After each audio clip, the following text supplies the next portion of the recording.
bannange nsanyusa okuba nga tusenkana n'olunaku olwaleero okuba nga mundaba nammwe abangoberera n'abampuliriza era nga bwe mummanyi bulijjo nze Ssemambo Christopher.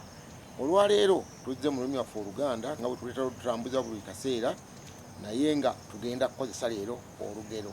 Waliwo olugero olugamba nti Anakulisa akasolo akabi okalya akawaana.